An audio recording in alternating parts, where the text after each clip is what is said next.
اللہ سبحانہ تعالیٰ نے ساری کائنات کو پیدا کیا، اسی نے ہمیں پیدا کیا. جس طرح ہر چیز کی پیدائش کے بعد اسے ایک خاص کام میں لگایا گیا یا اسے ایک خاص مقصد کے تحت پیدا کیا گیا اور اس کا وہ مقصد اس کو بتا دیا گیا. قرآن مجید میں اللہ تعالیٰ فرماتے ہیں کل قد علم صلاتہ و تسبیحہ، کہ ہر چیز کو اپنی نماز اور اپنی تسبیح کا طریقہ معلوم ہے. اسی طرح اللہ تعالیٰ نے ہمیں یعنی انسانوں کو اپنی عبادت کے لیے پیدا کیا اور اس عبادت کے طریقے ہمیں انبیاء کے ذریعے بتا دیے، جن میں سے سب سے آخری نبی محمد رسول اللہ صلی اللہ علیہ وسلم ہیں. انہوں نے ہمیں مکمل طور پر پوری طرح وضاحت کے ساتھ یہ سکھا دیا کہ ہمیں اللہ کی عبادت کیسے کرنی. چونکہ ہم یہاں اس دنیا میں آئے اللہ کی عبادت کے لیے، اس لیے ہمیں عبادت کے طریقے معلوم کرنا بہت ضروری ہے کہ عبادت کس طرح کی جائے. عبادات میں سب سے اہم ترین عبادت نماز ہے، جو ہم دن میں 5 مرتبہ ادا کرتے ہیں. قیامت کے دن سب سے پہلا حساب، سب سے پہلا سوال بھی نماز کے بارے میں ہوگا. کیا واقعی صحیح طور پر ادا کی، وقت پر ادا کی، اور سب سے بڑھ کر یہ کہ خشوع و خضوع کے ساتھ ادا کی یا نہیں. اگر کسی کی نمازیں درست ہوں گی تو اس کے باقی سارے اعمال بھی اپنی جگہ پر آ جائیں گے، یعنی باقی حساب بھی آسان ہو جائے گا. لیکن اگر نماز درست نہیں تو باقی اعمال فائدہ نہ دے گی. اس لیے ہم سب کو اچھی طرح نماز کے طریقے کو سیکھ لینا چاہیے. نماز میں پڑھتے کیا ہیں اس کی عبارت درست پڑھنی آنی چاہیے. نماز میں ایکشنز کیا ہیں وہ صحیح طور پر کرنے آنے چاہیے. اور پھر یہ بھی معلوم ہونا چاہیے کہ صحیح اور غلط کا معیار کیا ہے، اور وہ ہے کہ ہماری نماز رسول اللہ صلی اللہ علیہ وسلم کی نماز سے کتنا قریب ہے، ظاہری طور پر بھی اور باطنی طور پر بھی. اور اگر نہیں تو اس حد تک ہمیں علم حاصل کرتے رہنا چاہیے کہ ہماری نماز آپ کی نماز کے قریب ترین ہو جائے. کیونکہ آپ صلی اللہ علیہ وسلم نے فرمایا صلو کما رأیتمونی اصلی، تم اس طرح نماز پڑھو جیسے مجھے دیکھتے ہو کہ میں نماز پڑھتا ہوں.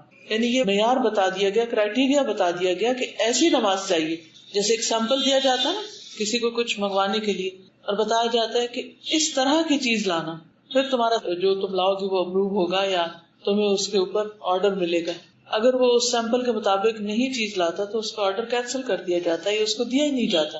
تو اس لیے ہم سب کو اپنی نمازوں کی فکر کرنی چاہیے اور انہیں مسلسل ساری زندگی اچھا بنانے کی کوشش کرتے رہنا چاہیے. اس معاملے میں کبھی بھی مطمئن نہیں ہو کے بیٹھ جانا چاہیے کہ میں نے نماز پڑھ لی یا مجھے آتی ہے یا میں ٹھیک ہی پڑھتا ہوں. نہیں، ہمیشہ فکر رہنی چاہیے کہ کہیں اس میں کوئی غلطی نہ ہو. کیونکہ قیامت کے دن جو کامیابی کا معیار ہے یا کامیاب وہی ہیں جو نماز پڑھنے والے ہیں، نماز قائم کرنے والے ہیں، اور پھر نماز میں خشوع و خضوع اختیار کرنے والے ہیں. قرآن مجید کھولتے جاتے ہیں تو سب سے پہلے اللہ تعالیٰ فرماتے ہیں کہ ذالک الکتاب لا ریب فیہ ھدی للمتقین الذین یؤمنون بالغیب ویقیمون الصلاۃ. یہ کتاب جس میں کوئی شک نہیں، متقی لوگوں کو ہدایت دیتی ہے، وہ جو غیب پر ایمان رکھتے ہیں اور نماز قائم کرتے ہیں.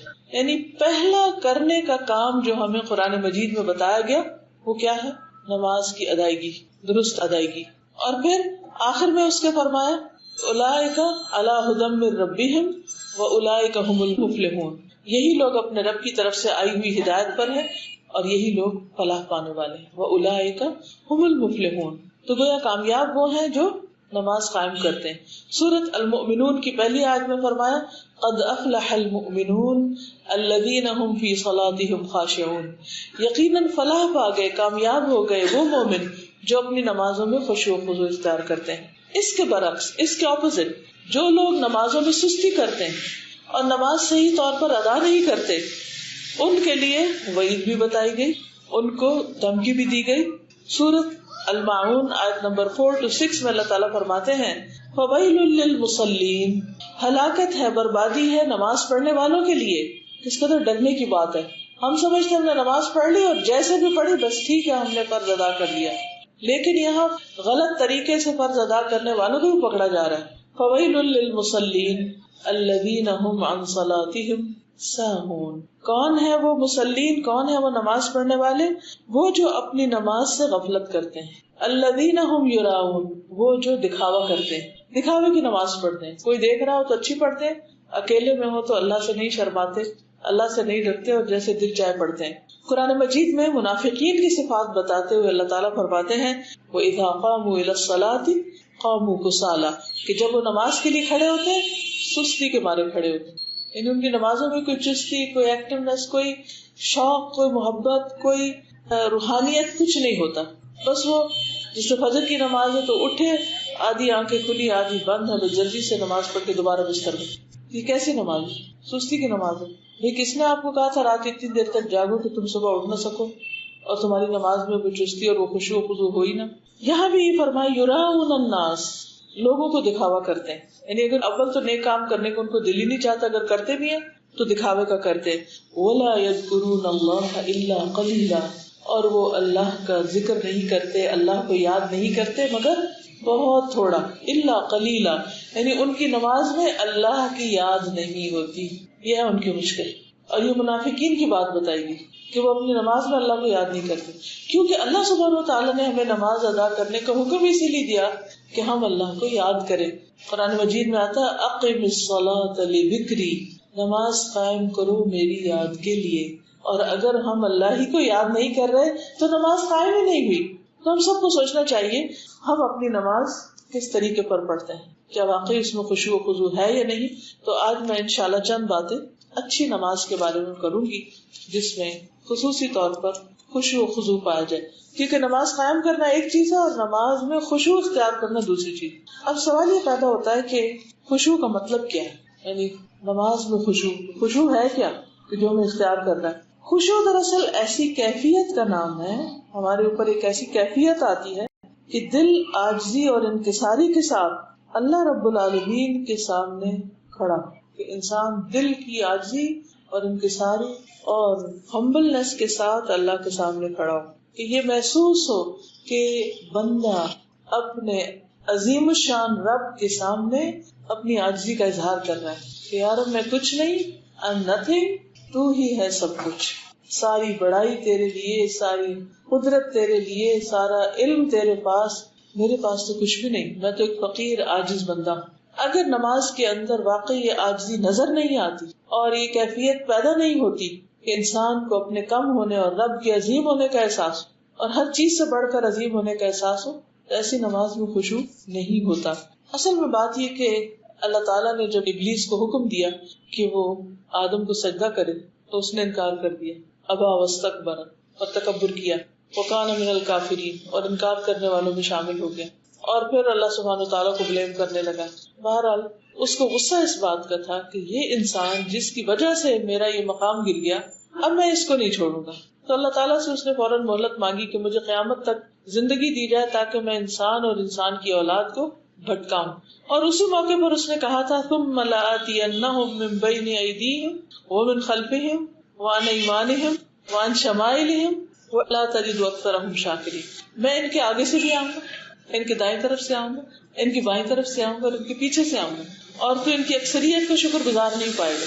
اور یہ جو کیفیت ہے آگے سے آنے کی، دائیں بائیں پیچھے، یہ ہر نماز میں آپ محسوس کر سکتے کہ شیطان ہر طرف سے آ کے آپ کو مختلف طرح کے خیالات ڈالتا ہے. اب اچھا ہوتا کہ آپ شروع کیا، کوئی بات دل میں آئی، آپ نے اس کو جھٹکا اور پھر لگے پڑھنے، 2 لفظ ابھی پڑھے نہیں تو ایک اور بات آ گئی، اچھا اس کو جھٹکا نہیں تو دوسری ایک اور آ گئی، اس کو نہیں تو تیسری ایک اور آ گئی، اور اتنے میں آپ کے رکوع کا ٹائم ہو گیا، وہاں کچھ نئے سلسلے شروع ہو گئے، اور سجدہ کیا تو کچھ اور اس طرح انسان مسلسل ایک اسٹرگل میں اور ایک جدوجہد میں رہتا ہے، اور بعض اوقات تو اسے بھول بھی جاتا ہے کہ اس نے جدوجہد کرنی اور اس پر کیا کیا حملے ہو رہے ہیں، اور وہ اللہ کو نہیں یاد کر رہا، باقی دنیا کی ہر چیز کو یاد کر رہا ہے. تو یہ ایک بہت بڑا امتحان ہے ہم سب کے لیے، اس لیے ہمیں بارہا اپنے آپ کو یاد دہانی کراتے رہنا چاہیے کہ ہمیں اپنی نماز کو بہت عمدہ طریقے سے پڑھنا ہے. عثمان بن ابو العاص کہتے ہیں کہ انہوں نے نبی صلی اللہ علیہ وسلم کی خدمت میں حاضر ہو کر عرض کیا، اے اللہ کے رسول صلی اللہ علیہ وسلم، شیطان میری نماز اور قرات کے درمیان حائل ہوتا ہے اور مجھے قرآن بھلا دیتا ہے. انا للہ و انا الیہ راجعون. کیونکہ ہم میں سے ہر ایک کے ساتھ یہ ہوتا ہے. کئی دفعہ ایسا ہوتا ہے کہ ہم نماز میں کھڑے ہوتے ہیں، لمبی سورت شروع کرتے ہیں، اور وہ سورت جو ہمیں فر آتی ہے وہ بھولنے لگتی ہے، اٹکنے لگتی ہے، اور کہتے چلو اللہ اکبر. رسول اللہ صلی اللہ علیہ وسلم نے فرمایا، وہ شیطان ہے جسے خنزب کہا جاتا ہے. جب تم ایسی بات محسوس کرو تو اس سے اللہ کی پناہ مانگ لیا کرو اور اپنے بائیں جانب 3 مرتبہ تھوک دیا کرو، چھٹکار دیا کرو ایسے. بس میں نے ایسے ہی کیا تو شیطان مجھ سے دور ہو گیا. اس کے بعد وہ نہیں بھولے. تو اس سے کیا پتہ چلتا ہے کہ شیطان تو آئے گا آگے سے پیچھے سے دائیں بائیں ہر طرف، لیکن ہمیں اس کے مقابلے کے لیے اپنے رب کی پناہ لینی، اپنے رب سے مدد لینی. دیکھیں کہ ایک ہوتا ہے وہ شخص جس کا آپ مقابلہ کر لیتے ہیں، ایک ہوتا ہے جس کا آپ نہیں کر سکتے، تو آپ کو دوسرے کی ہیلپ چاہیے تھی، مدد چاہیے تھی. تو بندوں میں سے تو کوئی نہیں شیطان کو پکڑ سکتا، اللہ ہی کو اس پر کنٹرول. تو انسان اللہ کی پناہ لے، اللہ کی مدد لے. اور نبی صلی اللہ علیہ وسلم کے بتائے ہوئے طریقے کے مطابق نماز کے اندر ہی 3 دفعہ بائیں طرف رخ کر کے تھتکار دے تو وہ دور ہو جائے گا. نبی صلی اللہ علیہ وسلم نے فرمایا اس امت میں سب سے پہلے خشوع ختم ہوگا، حتیٰ کہ تمہیں ایک بھی خشوع والا آدمی نظر نہ آئے گا. یعنی اس طرح ختم ہو جائے گا خشوع نمازوں میں سے کہ لوگ نماز پڑھتے تو نظر آئیں گے، لیکن ان کو دیکھ کے یہ نہیں لگے گا یہ اللہ کے سامنے کھڑے ہیں. آپ کو معلوم ہے نا، ہم سب فارملی جا کے دن میں 5 بار اللہ سبحانہ وتعالیٰ کے سامنے کھڑے ہوتے ہیں. اللہ تعالیٰ کو معمولی ہستی تو نہیں، کسی بڑے انسان کے سامنے بھی جا کھڑے ہوتے ہیں، ہمارے دل میں ڈر ہوتا ہے. اللہ کے سامنے اتنے نڈر ہو کے کھڑے ہوتے ہیں، کوئی خوف ہی نہیں ہوتا، کوئی فیلنگ ہی نہیں آتی. اور بس جیسے دل چاہتا کبھی اس ٹانگ پہ کھڑے ہو جاتے، کبھی اس پہ کھڑے ہوتے، کبھی کو جانے لگتے ہیں، دوپٹہ ہی بار بار ٹھیک کیے جاتے ہیں، کبھی کسی چیز کو دیکھنے لگتے ہیں، کبھی کچھ سننے لگتے ہیں، کبھی سوچنے لگتے ہیں یہ کس کے سامنے کھڑے ہیں، کیا حرکتیں ہو رہی ہیں. ہر محفل کی ایک تقاضا ہے نا. تو اسی طرح نماز کا بھی، اور نماز کے وقت اللہ کے سامنے کھڑے ہونے کا بھی ایک تقاضا ہے. پھر آپ دیکھیں کہ جو ہم سے مطالبہ کیا گیا خشوع کا، جس کا معنی ہوتا ہے دب جانا، جھک جانا، اپنی عاجزی اور انکساری کا اظہار کرنا، تو قرآن مجید میں خشوع کا لفظ کئی جگہ استعمال ہوا ہے. مثلا سورۃ طٰہٰ میں آتا ہے وَخَشَعَتِ الْأَصْوَاتُ لِلرَّحْمَٰنِ فَلَا تَسْمَعُ إِلَّا هَمْسًا، اور رحمان کے آگے سب آوازیں دب جائیں گی. یعنی اس وقت قیامت کے دن حقیقی معنی میں لوگ اللہ کے آگے دبے کھڑے ہوں گے. اس منظر کو یاد کر لیا کرے کہ قیامت کے دن میں کیسے کھڑا ہوں گا، کیا آج ویسے ہی ہو نا. پھر اسی طرح پیغمبروں کی صفت یہ بتائی گئی وَيَدْعُونَنَا رَغَبًا وَرَهَبًا وَكَانُوا لَنَا خَاشِعِينَ، وہ ہمیں رغبت اور خوف سے پکارتے تھے اور وہ ہمارے لیے عاجزی کرنے والے تھے. اللہ کے جو مقرب نیک بندے ہوتے ہیں، پیغمبر ہوتے ہیں، ان کی نمازوں میں خشوع ہوتا ہے. اسی طرح سورۃ البقرہ میں فرمایا 45 وَإِنَّهَا لَكَبِيرَةٌ إِلَّا عَلَى الْخَاشِعِينَ، یہ نماز یقیناً بہت بھاری ہے، بہت بڑی ہے، مگر عاجزی کرنے والوں پہ نہیں. ان کو نماز مشکل نہیں لگتی، بلکہ وہ اس میں انجوائے کرتے، انہیں پتہ بھی نہیں چلتا کہ کتنا وقت گزر گیا. تو خشوع کا بیسیکلی مطلب ہے کہ اللہ کے سامنے نماز میں عاجزی سے کھڑے ہونا، پوری طرح ادب کے ساتھ، احترام کے ساتھ، فرمانبرداری کے ساتھ، کیونکہ اسی میں ہماری فلاح ہے، اسی میں ہماری کامیابی ہے. یہ کس وقت آتا ہے؟ یہ اس وقت آتا ہے جب انسان کو یہ یقین آ جائے کہ اللہ سبحانہ وتعالیٰ بڑا ہے، بہت بڑا، بہت عظیم ہے میرا رب، اور میں اس کے سامنے کوئی حیثیت نہیں رکھتا.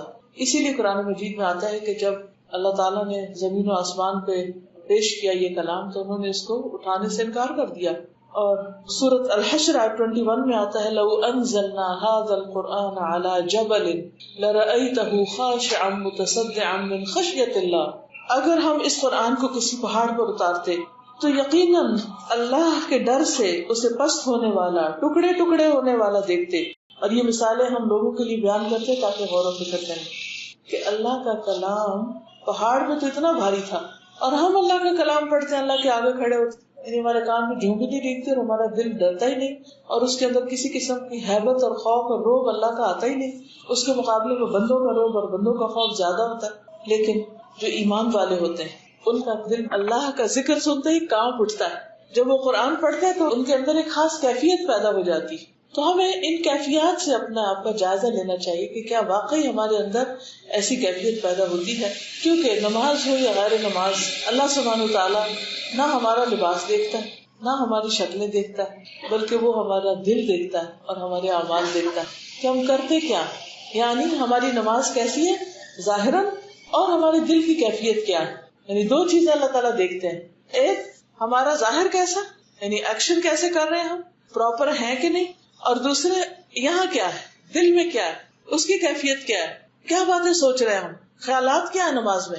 اس لیے اس کی بہت حفاظت دونوں چیزوں کی کرنی چاہیے. بعض لوگ کہتے ہیں کہ ہم تو بہت دل لگا کے نماز پڑھتے ہیں، کیا فرق پڑتا باریک دوپٹے میں پڑھ لو، کیا فرق پڑتا آدھا سر ننگا ہو، کیا فرق پڑتا بار بار اسے ٹھیک کر لو. ٹھیک ہے، کپڑے تو خوبصورت پہن کے اللہ کے سامنے کھڑے ہونا چاہیے، ٹھیک ہے. قرآن مجید میں آتا ہے خذوا زینتکم عند کل مسجد، ہر نماز سے پہلے اپنی زیب و زینت اختیار کرو. لیکن اس کا یہ مطلب نہیں کہ اس قسم کی زیب و زینت جو نماز میں خلل ڈال دے، ایسا زیور ہو یا ایسا کپڑا ہو کہ جس کو پہن کے انسان سیلف کانشیس رہے اور نماز کی طرف توجہ نہ جائے یا نماز میں خلل ڈال دے، تو وہ کس کام کا، جس نے ہمیں ہمارے رب سے دور کر دیا، اور اللہ تعالیٰ تو وہ دیکھ بھی نہیں رہا، دیکھ نہیں رہا یعنی اس کو پسند بھی نہیں کہ جو چیز ہمیں اس کی راہ سے دور کرے۔ اب یہ ہے کہ جیسے پہلے بات ہوئی کہ اگر خشوع ہوتا ہے نماز میں تو کیا فائدہ ہے، اور نہیں ہوتا تو نقصان کیا ہے۔ یعنی یہ نہیں کہ ہماری چوائس ہے، چاہے تو خشوع پیدا کریں نہیں تو نہ کریں، نہیں کریں گے تو اس کا بھی انجام آپ نے دیکھا کہ اللہ سبحانہ وتعالیٰ نے فرمایا فویل للمصلین الذین هم عن صلاتهم ساہون، اور دوسری طرف منافقین کی نماز کہ اذا قاموا الی الصلاۃ قاموا کسالى، اور پھر کامیاب لوگوں کی صفت کیا ہے الذین هم فی صلاتهم خاشعون۔ تو اس لیے اس کے بغیر چارہ نہیں کہ اگر ہم کامیاب ہونا چاہتے ہیں تو ہمیں یہ کام کرنا ہی کرنا ہوگا، لازمی طور پر کرنا ہوگا۔ جس سورۃ بنی اسرائیل میں اللہ سبحانہ وتعالیٰ اپنے خاص بندوں کی صفت بیان کرتے ہوئے فرماتے ہیں وَيَخِرُّونَ لِلْأَذْقَانِ يَبْكُونَ وَيَزِيدُهُمْ خُشُوعًا، کہ جب قرآن ان کے سامنے پڑھا جاتا ہے تو وہ ٹھوڑیوں کے بل گر جاتے ہیں۔ ٹھوڑیوں کے بل گرنے کا مطلب زمین میں گرنا نہیں ہوتا، ٹھوڑی جب گرتی ہے تو یہاں لگتی یعنی جھک جاتے ہیں، وَيَبْكُونَ اور رونے لگتے ہیں نماز کے اندر، اور اس جھکنے اور رونے سے یزیدہم خشوعا ان کی نماز کا خشوع بڑھ جاتا ہے۔ اس سے آپ اندازہ کر سکتے ہیں کہ خشوع کہتے کس کو ہے۔ ایک ہے نماز کے اندر جھکاؤ، ایک ہم نماز پڑھتے یوں کر کے ادھر دیکھ رہے ہیں آنکھیں بند کر کے پڑھے، اور ایک یہ ہے کہ ہم سر جھکائے ہوئے ہیں اور آنکھوں سے آنسو بھی آ جاتے ہیں۔ ہم گنے آج تک ہماری کتنی نمازوں میں آنکھوں سے آنسو آئے؟ کیا ہم دن میں کم از کم ایک نماز میں روتے؟ جسٹ ون، کوئی ایک آج کی نماز سوچیے جس میں ہم روئے ہوں۔ ہمیں کیوں نہیں رونا آتا؟ کیونکہ اللہ کا ڈر نہیں ہے، اللہ کی عظمت ہمارے سامنے نہیں ہے، ہم اسے محسوس ہی نہیں کرتے، ہم صرف فرض ادا کرنے یا خانہ پوری کا کام کرتے ہیں، اور بعض اوقات اس میں بھی سستی۔ تو رسول اللہ صلی اللہ علیہ وسلم نے فرمایا جو شخص اچھی طرح سے وضو کرے پھر 2 رکعت نماز پڑھے خشوع و خضوع کے ساتھ متوجہ ہو کر، تو ایسے شخص کے لیے جنت واجب ہو جائے گی۔ یعنی اتنا زیادہ فائدہ ہے ایسی نماز کا۔ ایک اور جگہ پر فرمایا 5 نمازیں فرض ہیں، جو ان کے لیے اچھی طرح وضو کرے گا، وقت پر نماز ادا کرے گا، اطمینان سے رکوع کرے گا، نماز میں خشوع و خضوع اختیار کرے گا، تو اس کے لیے اللہ تعالیٰ کا وعدہ ہے کہ وہ اس کی مغفرت فرما دے گا۔ یعنی جو اچھی نماز پڑھے گا اس کے لیے بخشش کا وعدہ ہے، اور جو ایسا نہیں کرے گا اس کے لیے اللہ کا کوئی وعدہ نہیں، چاہے تو بخش دے چاہے تو عذاب دے۔ تو اس سے کیا پتہ چلتا کہ اگر نماز میں خشوع نہیں اور اللہ کی طرف توجہ نہیں تو پھر معاملہ اللہ کے ساتھ ہے، چاہے تو بخش دے اور چاہے تو نہ بخشے۔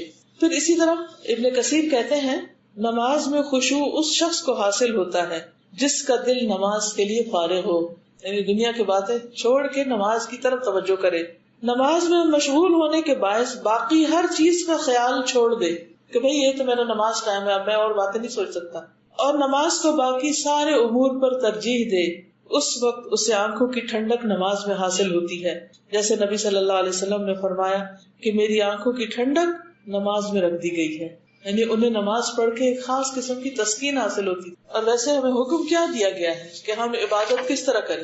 ان تعبد اللہ کأنک تراہ۔ خشوع کیسے آتا ہے کہ اب نماز میں ہم یوں محسوس کریں کہ ہم اللہ کو دیکھ رہے ہیں، فإن لم تکن تراہ فإنہ یراک، اگر تم اس کو نہیں دیکھتے تو وہ تو تمہیں دیکھ رہا ہے، یعنی اس کی پریزنس ضرور فیل کرو کہ وہ دیکھ رہا ہے، اس کی نگاہیں مجھ پہ۔ جو ہی تمہیں خیال آئے گا کہ میرا رب مجھے دیکھ رہا ہے تو آپ فوراً ٹھیک ہو جائیں گے۔ جیسے عام طور پہ کیا ہوتا ہے نماز لوگ ڈھیلی ڈھالی پڑھ رہے ہوتے ہیں، اگر کوئی آ جائے کمرے میں تو کیا کرتے ہیں کانشیس ہو جاتے ہیں، دوپٹہ ٹھیک کرنے لگتے ہیں، بالکل ایکٹیو ہو جاتے ہیں۔ یہ تو بندوں کی نماز ہے نا، تو جو اللہ کے لیے نماز پڑھتا ہے اس کو یہ خیال جو ہی آتا ہے کہ میں اللہ کے لیے پڑھ رہا ہوں وہ بالکل ٹھیک ہو جاتا ہے۔ وہ جو ہاتھ ڈھیلے یا سستی کی بھی ہوتی ہے وہ فوراً الرٹ ہو جاتا ہے، اس کا دل بھی حاضر ہو جاتا ہے۔ تو یہ کیفیت لانا ضروری ہے، اور یہ بھی یاد رکھیے کہ نماز کی قبولیت خشوع پر ہی منحصر ہے۔ رسول اللہ صلی اللہ علیہ وسلم نے فرمایا بے شک بندہ نماز پڑھتا ہے مگر ہر آدمی کا اجر مختلف ہوتا ہے، 10واں حصہ، 9واں حصہ، 8واں حصہ، 7واں حصہ، 6واں حصہ، 5واں حصہ، 4تھا حصہ، 3را حصہ یا آدھا حصہ، اور کوئی خوش قسمت ہو کہ جس کو نماز کا پورا حصہ ملے۔ ہم تو صرف اس پہ خوش ہو جاتے ہیں کہ پڑھ تو لی نا۔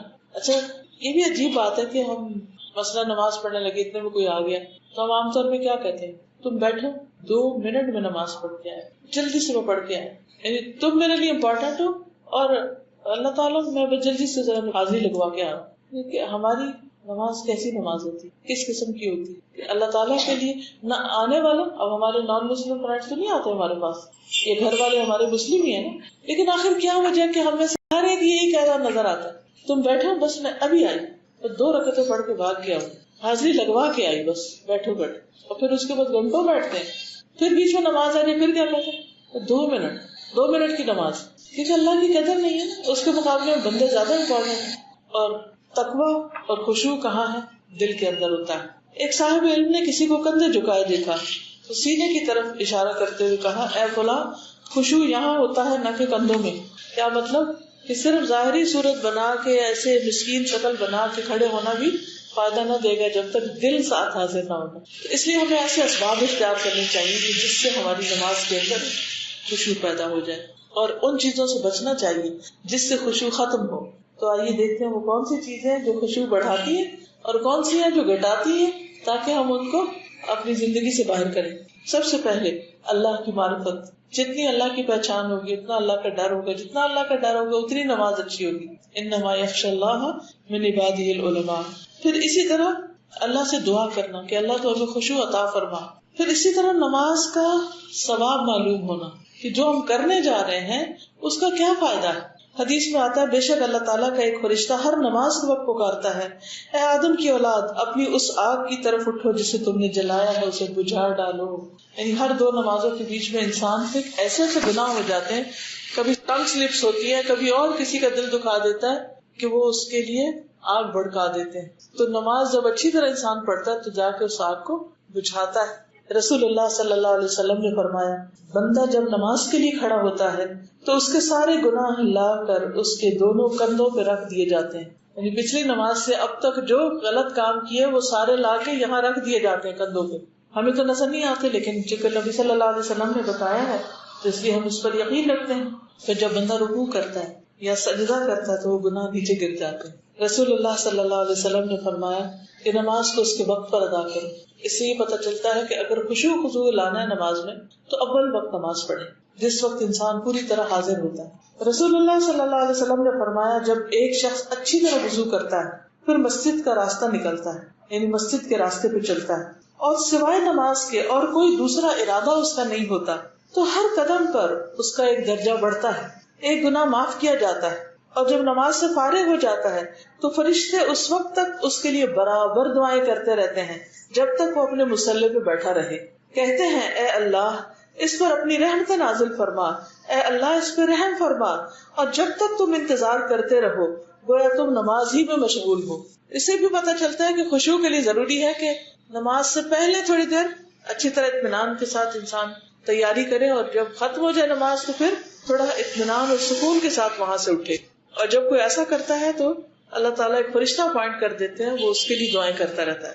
پھر اسی طرح یہ کہ خشوع و خضوع کے لیے ضروری ہے کہ جسمانی نظافت، طہارت، صفائی ستھرائی کا خیال رکھا جائے اور ایسی تمام چیزوں سے مثلاً ایسی چیز کھانے سے پرہیز کیا جائے جس سے انسان کی توجہ دل کی طرف ہونے کی بجائے پیٹ کی طرف ہو. اسی طرح ماحول اور موسم ایسا ہونا چاہیے کہ جو کنڈیوسو ہو، انسان کے لیے سہولت پیدا کرنے والا ہو، نہ کہ آپ ہیں جہاں ٹی وی لگا ہوا ہے یا شور ہنگامہ ہو رہا ہے وہاں جا کے مصلی بچھا لیں اور آدھی لوگوں کی باتیں سنیں اور آدھی نماز پڑھیں، اس کا بھی فائدہ نہیں. پھر اسی طرح یہ ہے کہ نماز کے لیے طہارت کا اچھا انتظام کریں. مثلاً مسواک کرنا. رسول اللہ صلی اللہ علیہ وسلم نے فرمایا جب بندہ مسواک کرتا ہے پھر کھڑا ہوتا ہے اور نماز پڑھتا ہے تو اس کے پیچھے فرشتہ کھڑا ہو جاتا ہے، وہ اس کی قرات سنتا ہے اور اس سے قریب ہو کر کھڑا ہوتا ہے حتیٰ کہ وہ اپنا منہ اس کے منہ پر رکھ دیتا ہے فرشتہ. پھر قرآن کا جو حصہ بھی اس کے منہ سے نکلتا ہے فرشتے کے پیٹ میں چلا جاتا ہے. لہٰذا تم قرآن کے لیے اپنے منہ پاک رکھ. یعنی جب انسان نماز میں قرآن پڑھتا ہے تو فرشتہ بالکل ساتھ آ جاتا ہے، منہ لگا لیتا ہے اور پھر جو قرآن ادھر سے نکلتا ہے وہ اس کے اندر چلا جاتا ہے اور وہ اس طرح سمیٹ کے لے جاتا ہے پوری طرح ریکارڈ کر کے، پوری طرح محفوظ کر کے. لیکن اگر منہ سے اسمیل آ رہی ہے پیاز کی، لہسن کی اور چیزوں کی، یا ویسے ہی سانس میں بو ہے، کبھی دھیان ہی نہیں کیا مسواک کرنے یا برش کرنے کو، نماز میں کھڑے تو فرشتہ اس بو کی وجہ سے دور بھاگ جاتا ہے. تو اس لیے ہمیں اس چیز کا بھی خیال کرنا چاہیے کہ ہمارے دانت صاف ہیں یا نہیں، یا ہمارا معدہ تو نہیں خراب کہ جس کی وجہ سے اسمیل جو ہے وہ ہر سانس کے ساتھ باہر آ رہی ہے، تو وہاں کہاں فرشتے آئیں گے. پھر اسی طرح لباس باپردہ ہو، ساتر ہو پاک ہو. کیونکہ جب کوئی انسان نماز پڑھتا ہے اور جیسے عورت کی نماز ہے تو اس کا کوئی بال ننگا نہیں ہونا چاہیے, اس کے کان ننگے نہیں ہونے چاہیے, اس کی گردن ننگی نہیں ہونی چاہیے, اس کے ہاتھوں کے علاوہ باقی بازو وغیرہ ننگے نہیں ہونے چاہیے, اس کے ٹخنے ننگے نہیں ہونے چاہیے. تو آپ دیکھیے کہ جب یہ سب کچھ صحیح طور پر ڈھکا نہیں ہوتا تو نماز آپ پڑھے بھی تو اس میں خشوع و خضوع نہیں آتا, آئے بھی تو اس کا فائدہ نہیں, کیونکہ آپ نے شرائط پوری ہی نہیں کی.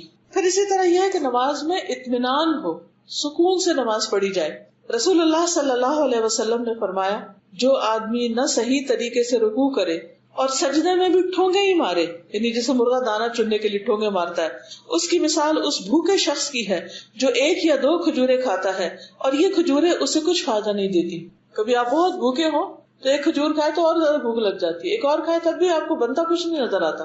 تو ایسے ہی اس شخص کو نماز پڑھ کے بھی حاصل کچھ نہیں ہوتا, یہ مطلب ہے. پھر نماز میں موت کو یاد کرنا, یہ بھی خشوع میں اضافہ کرتا ہے.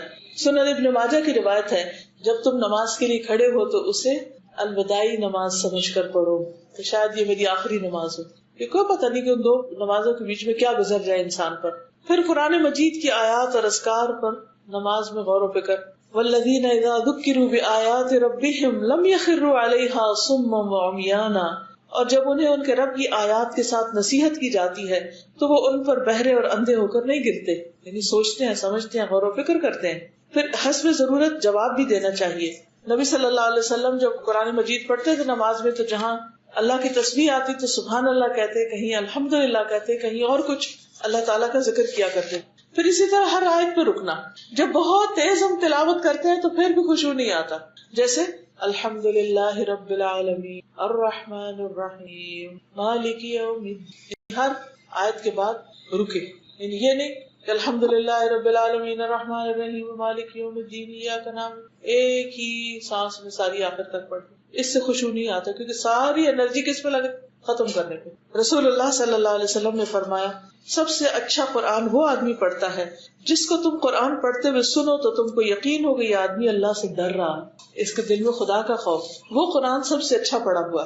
پھر اسی طرح نمازی جو ہے اس کو یہ یاد رکھنا چاہیے کہ اللہ تعالیٰ اس کی نماز کا جواب دے رہا ہے, تو وہ توجہ سے بات کرے اللہ تعالیٰ سے. کیسے آپ مجھے کو بتائے گا؟ اللہ جواب دے رہے ہیں, جی ہاں, اور ہم کہہ رہے ہیں you know what you are saying. یعنی اگر آپ کسی سے, مثلا میں آپ سے بات کری, آپ سے بات کری اور مجھے یہی نہ پتا میں کیا کہہ رہی ہوں, تو یہ یقین ہونا چاہیے کہ جو ہم کہہ رہے ہیں اللہ تعالیٰ سن رہا ہے اور اس کا جواب دے رہا ہے. اجیب دعوت الداعی اذا دعان, اور سورۃ فاتحہ میں ہم کیا کہتے ہیں, دعائی مانگ رہے ہوتے ہیں, اہدنا الصراط المستقیم, تو اللہ تعالیٰ فرماتے ہیں فلیستجیبوا لی, وہ بھی میری بات مانے, یعنی انٹریکٹیو ہو, انٹریکٹیو ریسیٹیشن. اور اس کے لیے ضروری ہے کہ سمجھ بھی آتی ہے, سمجھ نہیں آئے گی تو پھر کیا انٹریکشن ہو. جس کی بات انسان کو سمجھ نہیں آتی اس سے تو کوئی انٹریکشن نہیں ہوتا. تو آپ نے فرمایا جب کوئی شخص نماز پڑھتا ہے در حقیقت اپنے رب تبارک و تعالیٰ کی مناجات کرتا ہے, یعنی اس سے سرگوشیاں کرتا ہے, چنانچہ اسے معلوم ہونا چاہیے کہ وہ اپنے رب سے کیا مناجات کر رہا ہے. پھر اسی طرح نماز کے اندر دعاؤں کا اہتمام کرنا چاہیے. نبی صلی اللہ علیہ وسلم نے فرمایا سجدے میں خوب دعا کیا کرو, کیونکہ یہ اس لائق ہوتی ہے کہ تم سے قبول کر لی جائے. سجدے میں دعائیں قبول ہوتی ہیں, اس لیے اس میں مصنون دعائیں یاد ہونی چاہیے اور وہ پڑھنی چاہیے. پھر اسی طرح نماز میں خشوع کب ختم ہوتا ہے, جب لوگ آگے آ جاتے ہیں یا کوئی باتیں بہت کر رہا ہوتا ہے. تو آگے آنے کا ہمیں حربہ سکھایا گیا کہ اپنے سامنے سترہ رکھو, اس سے فوکس رہو گے. سترہ کیا ہے کہ کم از کم 2 بالش چیز اس طرح کی ہو کہ جو آگے رکھی بھی ہو. رسول اللہ صلی اللہ علیہ وسلم نے فرمایا جب تم میں سے کوئی سترے کی طرف نماز پڑھے تو اس کے قریب کھڑا ہو, نمازی اور سترے کے درمیان سے شیطان نہ گزر پائے, یعنی سجدے کی جگہ تک ہی سترا ہو. یعنی یہ نہیں کہ میں نماز یہاں پڑھی تو میں کہوں اچھا وہ جو کرسیاں پڑھی ہیں وہ میرا سترا ہے, یہ نہیں ہوتا سترا. جہاں جہاں نماز کی حد ختم ہو رہی ہے وہیں پر سترا رکھا ہونا چاہیے. پھر اسی طرح یہ ہے کہ تشہد میں انگلی پر نظر رکھنا, عام نمازوں میں سجدے کی جگہ پر نظر رکھنا, یعنی رکوع قیام وغیرہ کے وقت, اور جب اتحیات ہو تو اس انگلی پہ نظر رکھنا جو ہل رہی ہو. حدیث میں آتا ہے کہ آپ صلی اللہ علیہ وسلم کی نظر آپ کے اشارے سے آگے نہیں بڑھتی تھی, یعنی اتحیات میں آپ کی نظر انگلی پہ ہوتی تھی اور اس سے آگے یوں نہیں جاتی تھی یا ادھر ادھر نہیں دیکھتے تھے. اس سے بھی خشوع میں انشاءاللہ اضافہ ہوگا. پھر سورتوں اور آیتوں اور اذکار کو عدل بدل کے پڑھنا, ہر نماز میں قل هو اللہ نہ پڑھنا, وہ بھی پڑھ لیں بے شک, وہ بہت ہی زبردست سورت ہے, کیوں منع کروں میں, ضرور پڑھیں, لیکن اس کے ساتھ ساتھ اور صورتیں بھی پڑھیں. نبی صلی اللہ علیہ وسلم کا طریقہ کیا تھا؟ نماز فجر میں آپ طوال مفصل صورتیں پڑھتے، سورۃ قاف سے سورۃ زلزال. نماز ظہر اور عصر کی پہلی 2 رکعت میں 15 سے 30 آیتیں پڑھتے تھے. نماز مغرب میں قصار مفصل چھوٹی صورتیں پڑھتے جیسے سورۃ المرسلات. نماز عشاء میں اوساط مفصل درمیانی صورتیں پڑھتے جیسے سورۃ الانشقاق. نماز تہجد میں خوب لمبی لمبی قرات کرتے جیسے سورۃ البقرہ، آل عمران اور النساء. 1 رکعت میں پڑھ جاتے بعض اوقات، اتنی طویل قرات ہوتی. اسی طرح رکوع، قوما، تشہد، ان سب میں آپ مسنون دعائیں پڑھا کرتے تھے. اگر تلاوت کرتے ہوئے بیچ میں سجدہ تلاوت آ جاتا تو سجدہ تلاوت بھی کرتے تھے، اس سے نماز کا خشوع ختم نہیں ہوتا. پھر اسی طرح نماز کے آخر میں جو دعائیں ہیں ان میں بھی شیطان سے بچنے کی دعا پڑھی جا سکتی ہے. ربی اعوذ بک من ھمزات الشیاطین واعوذ بک ربی ان یحضرون. پھر نماز کے بعد انسان غور کرے کہ کیا میری نماز میں خشوع تھا، اور اس کے لیے اسی جگہ بیٹھ کے کچھ ذکر اذکار کرے جو مسنون ہے. نبی صلی اللہ علیہ وسلم یہ دعا مانگا کرتے تھے، اللہم اعنی علی ذکرک و شکرک و حسن عبادتک. اے اللہ تو میری مدد فرما اپنے ذکر پر، اپنے شکر پر اور خوبصورت عبادت پر، کہ میں جو بھی عبادت کروں وہ بہت ایکسیلنٹ ہو. کئی لوگوں کو آپ نے دیکھا کہ وہ گھر بناتے ہیں تو صاف ستھرا خوبصورت، کپڑا پہنتے ہیں تو بہت زبردست، ہر چیز ان کی بہت طریقے سے ہوتی. ایسے لوگوں کو چاہیے کہ اپنی نماز بھی بہت خوبصورت بنا لیں. پھر اسی طرح کچھ چیزیں جو نماز میں خلل ڈالتی ہیں ان سے بچنا چاہیے.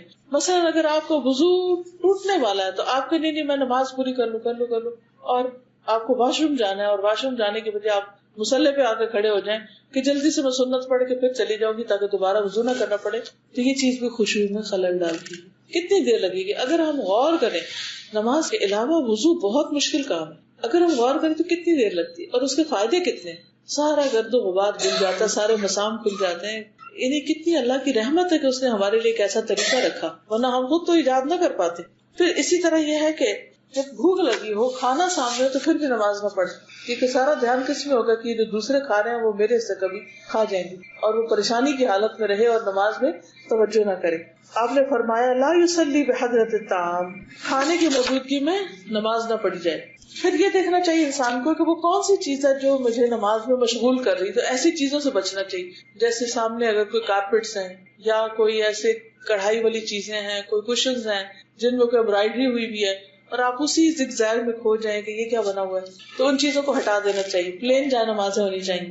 حضرت عائشہ کے پاس ایک رنگین باریک پردہ تھا جسے انہوں نے اپنے گھر کے ایک طرف پردے کے لیے لٹکا دیا. آپ صلی اللہ علیہ وسلم نے فرمایا میرے سامنے سے اپنا یہ پردہ ہٹا دو، کیونکہ اس پر نقش شدہ تصاویر برابر میری نماز میں خلل انداز ہوتی رہی. یعنی قبلہ رخ کوئی ایسی تصویر نہیں ہونی چاہیے کہ جس سے نماز میں خلل پڑے. پھر اسی طرح خود اپنے کپڑے بھی ایسے نہیں پہنے ہونے چاہیے کہ جس سے نماز میں خلل ہو. نبی صلی اللہ علیہ وسلم نے ایک دھاری دار چادر میں نماز پڑھائی، اس کے نقش و نگار نے مجھے غافل کر دیا. آپ نے فرمایا اسے لے جا کر ابو جہم کو واپس کر دو اور ان سے سادی چادر لے آؤ. اس سے کیا پتہ چلتا ہے کہ نماز میں ایسے کپڑے نہ پہنے جائیں کہ جن سے نماز سے دھیان ہٹ کے تو اس کپڑے یا اس کے اندر جو پھول بوٹے بنے ہوئے ان میں غور و فکر میں نماز ساری چلی جائے. پھر اسی طرح یہ ہے کہ آپ صلی اللہ علیہ وسلم نے فرمایا سونے والے اور باتیں کرنے والے کے پیچھے نماز نہ پڑھو. کیونکہ آپ دیکھیں نا امام صاحب کھڑے ہیں، وہ باتیں کر رہے ہیں، مقتدی پیچھے کھڑے ہیں، وہ چپ ہو تو پھر یہ نماز شروع ہو.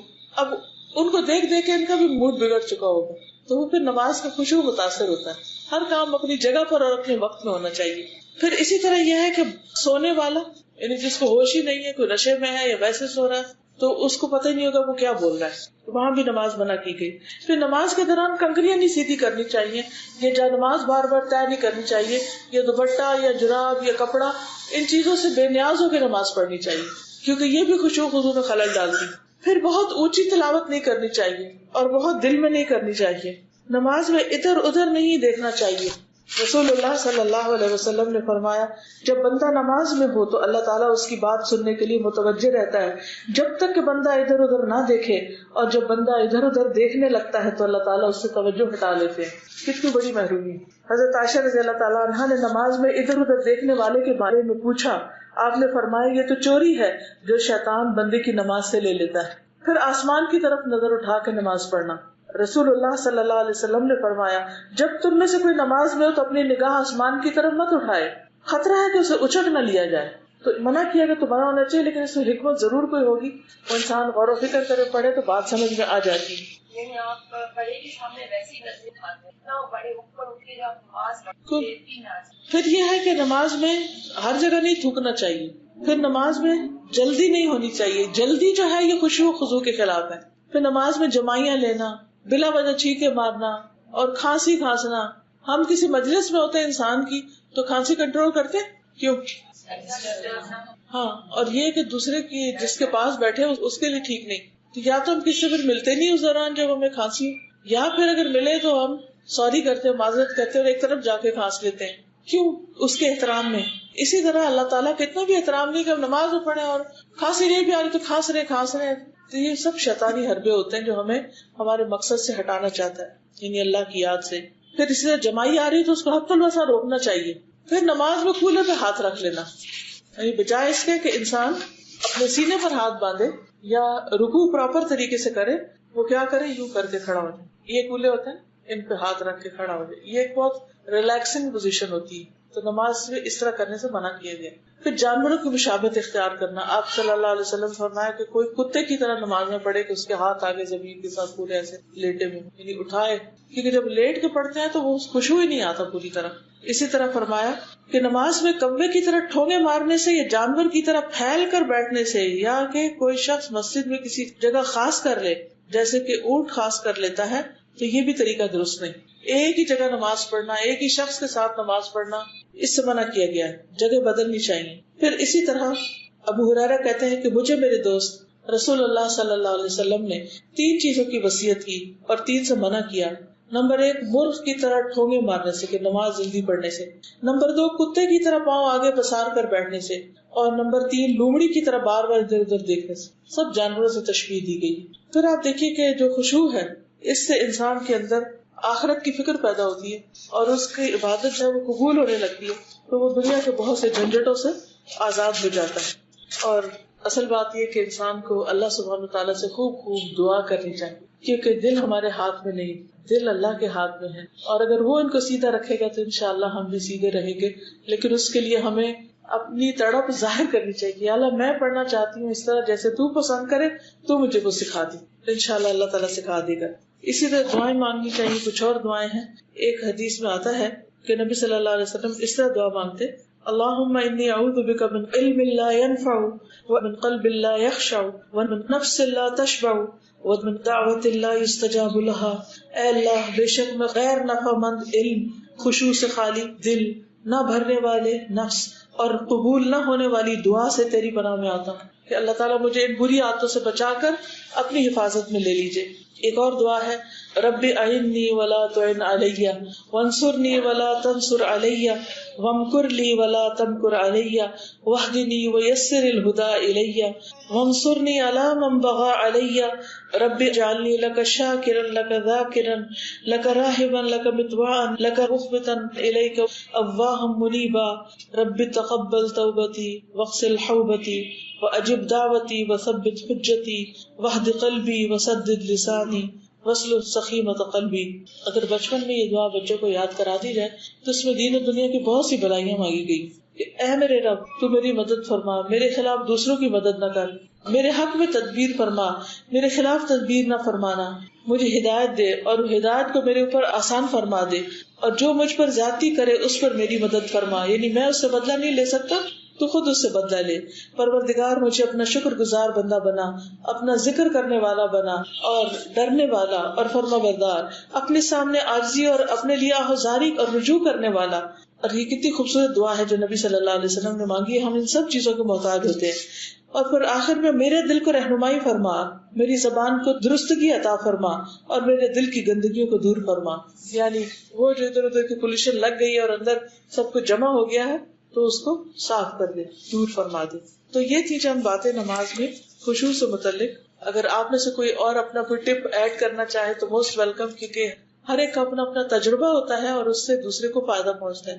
تو کوئی بتانا چاہے تو موسٹ ویلکم. میں سب سے پہلے حیران ہوئی بات ہوں، آج سے 19 سال امام صاحب دعا کروا رہے تھے اور وہ رو رہے تھے، انتہائی بد مزہ ہو. یہ کیوں رو رہے ہیں؟ کوئی مر گیا ہے، کسی کی دعا کروا رہے ہیں، کیا وجہ ہے؟ نہیں سمجھ آیا. دوسری بار میں حج پر گئی، میدان عرفات پورا خطبہ سنا. اب وہ انوائرمنٹ ایسا ہوتا ہے، وہ ماحول ایسا ہوتا ہے، وہ تو اور کیفیت. اپنے گناہوں کی وجہ سے تو رونا آیا، پر وہ جو دعا مانگ رہے تھے وہ نہیں سمجھ آئے کہ یہ جو رو رہے ہیں یہ کیا کہہ کے رو رہے ہیں. پھر میں ابھی کچھ عرصے پہلے پھر عمرے کے لیے گئی، تو جب وہ روئے تو میں بھی روئی، کیونکہ اب جب انہوں نے پڑھا تو مجھے سمجھ آیا. پھر پتا چلا کہ دل اللہ نرم کیسے کرے. جب ہم کوئی آیت پڑھتے ہیں اور اس پر عمل نہیں کر رہے ہو یا ویسے نہیں ہوتے تو انسان اپنی نظروں کو توڑ رہا ہوتا ہے. بالکل دودھ کا دودھ اور پانی کا پانی.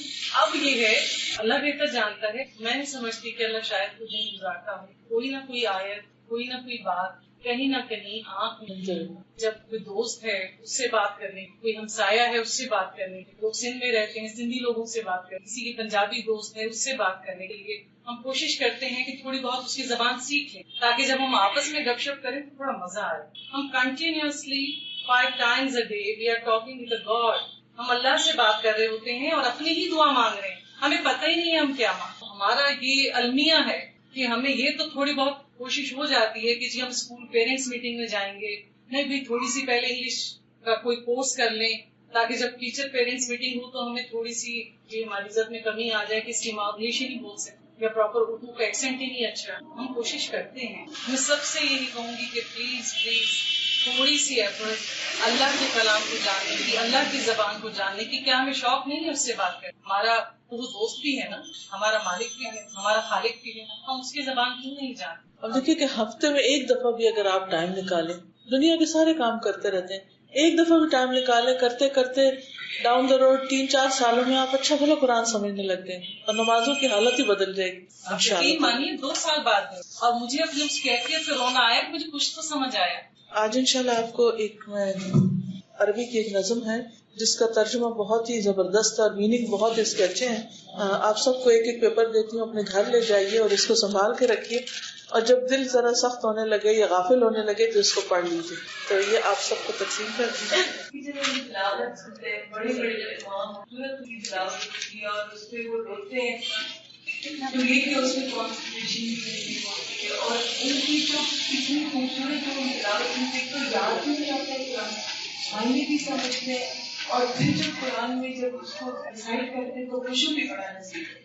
تو یہ بھی ہے کہ میری سب سے ہے اس کی سنے ضرور تلاوت. بالکل. اچھا یہ کہ میرے کوشچن کتنی آواز سے اجازت ہے کہ اگر کوئی ڈسٹرب نہ ہو رہا ہو تو پھر ذرا اونچی، اتنا کہ آپ کے کان اپنے سن لیں. سب کو مل کے آپ میں سے جن لوگوں نے قرآن کا ترجمہ پڑھ لیا ان کے لیے ترجمہ بھی کچھ مشکل نہیں ہے. اذا ما قال لی ربی اما استحییت تعصینی، جب میرا رب مجھ سے پوچھے گا کیا میری نافرمانی کرتے ہوئے تمہیں حیا نہ آئی. اللہ تعالیٰ قیامت کے دن پوچھے گا کہ جب تم میری بات نہیں مانتے تھے تو تمہیں شرم نہیں آتی تھی. وَتُخْفِ الذَّنبَ عَنْ خَلْقِي وَبِالْعِصْيَانِ تَأْتِينِ، تم میری مخلوق سے اپنے گناہ چھپاتے تھے اور نافرمانی کر کے میرے پاس آتے ہو. یعنی بندوں سے تو تم ڈرتے ہو، ان سے تو حیا کرتے ہو، ان سے چھپ کے گناہ کرتے ہو، تم مجھ سے نہیں حیا کرتے، مجھ سے نہیں ڈرتے. فَكَيْفَ أُجِيبُ يَا وَيْحِي وَمَنْ ذَا سَوْفَ يَحْمِينِي، پھر کیسے میں جواب دوں گا، ہائے افسوس مجھ پر، کون مجھے بچائے گا. ومن، اور کون، ومن ذا سوف یحمینی. اسلی النفس بالآمال من حین الی حین، میں وقتاً فوقتاً اپنے دل کو آرزوؤں کے ساتھ تسلی دیتا ہوں. یہ کوئی نہیں، سب ٹھیک ہو جائے گا، اور باقی لوگ بھی کرتے ہیں، اور تم نے اتنے اچھے اچھے کام بھی تو ساتھ کیے ہوئے ہیں، کیا ہوا اگر تم نماز نہیں پڑھتی یا نماز میں تمہارے خشوع و خضوع نہیں، فکر کی کیا بات ہے. تو اپنے آپ کو میں تسلی دے دیتا ہوں. وَأَنْسَى مَا وَرَاءَ الْمَوْتِ مَاذَا بَعْدُ تَكْفِينِي، اور میں بھول جاتا ہوں کہ موت کے بعد کیا پیش آنے والا ہے، میرے دفنانے کے بعد کیا ہونے والا ہے. یعنی جب مجھے کفن دفن کر دیا جائے گا تو اس کے بعد میرے ساتھ کیا پیش آئے گا. آپ کو معلوم ہے کہ قبر میں جب انسان جاتا ہے تو اس کا رنگ کس طرح تبدیل ہوتا ہے. یعنی مردہ آپ دیکھیں کہ پلاہٹ ہوتی ہے اس پہ، پھر وہ نیلا ہونے لگتا ہے، پھر کالا ہونے لگتا ہے، پھر اس کے جسم میں گیسز بھر جاتی ہے، پھر ایک ایک چیز پھٹنے لگتی ہے، پھر دانت جھڑ جاتے ہیں، ہڈیاں نکل آتی ہیں، آنکھیں بہہ جاتی ہیں، ناک بھر جاتی ہے. بال سارے اکھڑ جاتے ہیں، الگ ہو جاتے ہیں، اور انسان کا حلیہ خراب ہو جاتا ہے۔ تو وہی کہتے ہیں کہ تم موت کے بعد جو پیش آنے والا ہے اس کو بھول گئے، اس کو کیوں بھول جاتے ہو؟ کأنی قد ضمنت العیش لیس الموت یأتینی، گویا کہ مجھے زندگی کی ضمانت دی گئی ہے، یعنی میں اس طرح دنیا میں ٹھاٹھ سے رہ رہا ہوں جیسے میں نے ہمیشہ ہی زندہ رہنا ہے، اور موت مجھے آنی ہی نہیں، لیکن موت تو آنی ہے۔ وجاءت سکرۃ الموت الشدیدۃ من سیحمینی، اور آ گئی موت کی سختی، شدید بے ہوشی، الشدیدۃ شدید، اور جب موت کی شدید ترین بے ہوشی آ پہنچی، من سیحمینی، تو کون مجھے بچائے گا؟ جب موت آ پکڑتی ہے تو کوئی چھڑا سکتا اس سے؟ کوئی بھی نہیں چھڑا سکتا۔ نظرت الی الوجوہ الیس منہم من سیفدینی، میں نے لوگوں کے چہروں کی طرف دیکھا، یعنی میں مر رہا تھا، موت نے مجھے پکڑ لیا، اور میں سب کو دیکھ رہا تھا، کیا ہے ان میں سے کوئی ایک جو مجھے چھڑا لے؟ ان میں سے کون مجھے چھڑائے گا؟ کوئی بھی چھڑانے والا نہیں آتا۔ سأسأل ما الذی قدمت فی دنیایا ینجینی، ان قریب مجھ سے سوال کیا جائے گا میں نے اپنی دنیا میں آگے کیا بھیجا ہے جو مجھے نجات دے، کیا نیک عمل کر کے آیا ہوں دکھانے کے لیے۔ فکیف اجابتی من بعد ما فرطت فی دینی، اس سوال کا میں کیسے جواب دوں گا جبکہ میں نے اپنے دین میں کوتاہی کی ہوگی؟ اگر دین پر میں نہیں چلا، دین کو پڑھا ہی نہیں، سمجھا ہی نہیں، عمل ہی نہیں کیا، کیا جواب دوں گا اپنے رب کو؟ وَيَا وَيْحِي أَلَمْ أَسْمَعْ كَلَامَ اللَّهِ يَدْعُونِي، اور افسوس مجھ پر، کیا میں نے اللہ کا کلام نہ سنا جو مجھے اپنی طرف بلاتا تھا؟ یعنی قرآن کہتا نا یا ایھا الذین آمنوا یا ایھا الناس، بلا رہا ہے قرآن ہمیں، اور ہم کھولتے ہی نہیں، پڑھتے ہی نہیں، سنتے ہی نہیں، سمجھتے ہی نہیں، کیا جواب دیں گے کہ ہم نے قرآن کی کوئی پکار نہیں سنی؟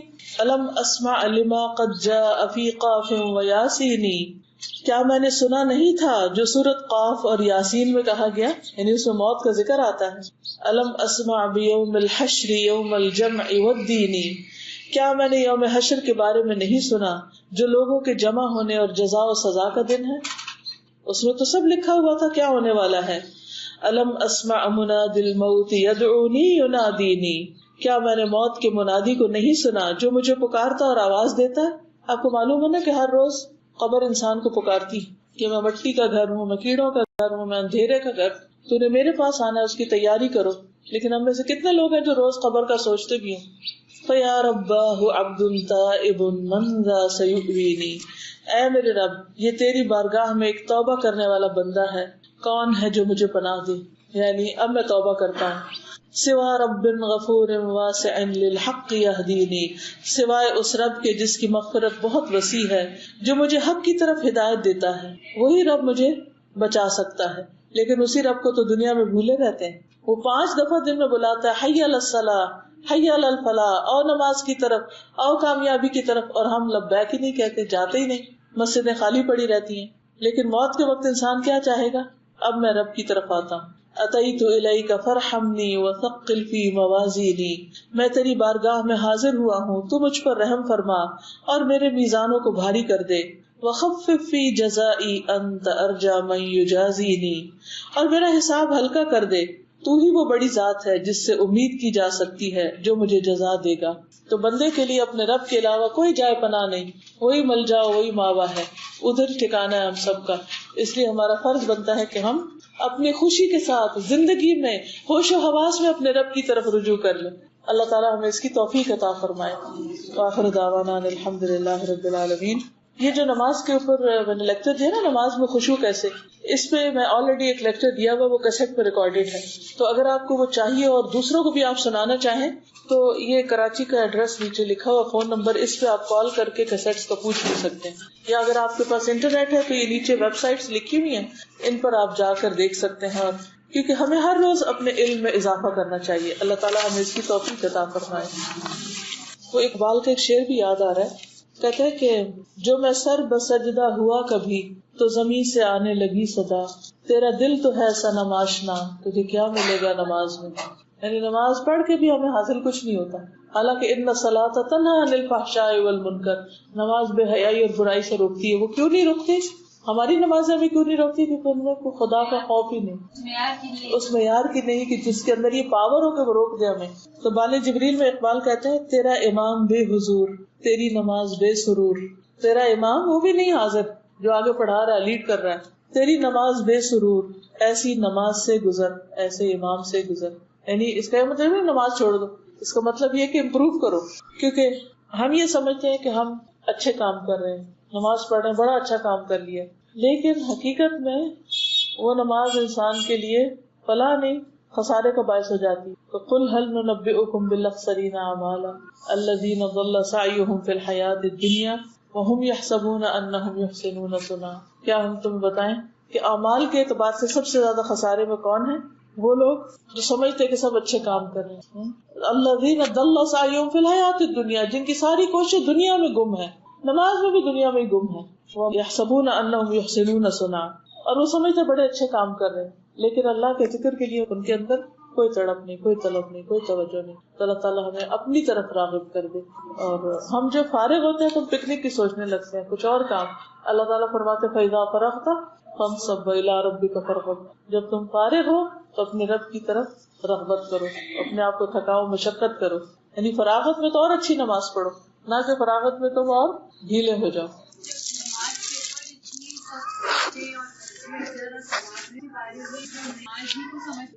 اگر خشوع نہ ہو نماز میں تو بھی پکڑ ہے، تو کہاں آپ سوچیے کہ جو نماز ہی نہ پڑھے وہ کیسے سمجھ کے بیٹھا ہوا ہے اطمینان سے کہ اللہ کو میری نماز کی ضرورت نہیں. اس پیار سے، محبت سے دعا بھی کرے اس کے لیے، اس کو توجہ بھی دلائے. ہاں جی بالکل. فیضا فرغت، سنڈے کے دن کتنے لوگ فجر پڑھتے ہیں. اوکے. سبحان اللہ والحمد للہ ولا الہ الا اللہ واللہ اکبر ولا حول ولا قوة الا باللہ العلی العظیم. اللہم صلی علی محمد وعلی آل محمد کما صلیت علی ابراہیم وعلی آل ابراہیم انک حمید مجید. اللہم بارک علی محمد وعلی آل محمد کما بارکت علی ابراہیم وعلی آل ابراہیم انک حمید مجید. ربنا آتنا فی الدنیا حسنۃ وفی الآخرۃ حسنۃ وقنا عذاب النار. ربنا هب لنا من ازواجنا وذریاتنا قرۃ اعین وجعلنا للمتقین اماما. یا اللہ تو ہمارے گناہوں کو معاف کر دے، اللہ ہماری کوتاہیوں سے درگزر فرما. اللہ جو نمازوں میں بھول چوک ہم سے ہوئی ہے تو ہمیں معاف کر دے، اور آئندہ کے لیے بہترین نمازوں کی توفیق عطا فرما. یا اللہ ہمارے بچوں کو نمازی بنا، ہمارے شوہروں کو نمازی بنا. یا اللہ انہیں مسجدوں کی محبت عطا فرما. یا رب العالمین تو ہمارے دلوں میں اپنا خوف اور اپنی محبت پیدا کر دے، اور ہماری نمازوں میں خشوع و خضوع پیدا کر دے، ایسی نمازیں کہ جو واقعی ہماری آنکھوں کی ٹھنڈک بن جائیں. یا رب العالمین ہمیں مرتے دم تک نماز پر قائم رکھنا اور اپنی پسند کی نماز پڑھنے کی توفیق عطا فرمانا. یا اللہ ہمیں نماز کے جتنے بھی شرائط، آداب، ارکان ہیں ان سب کو پورا کرنے کی توفیق عطا فرما. یا اللہ تو ہماری دعاؤں کو قبول فرما.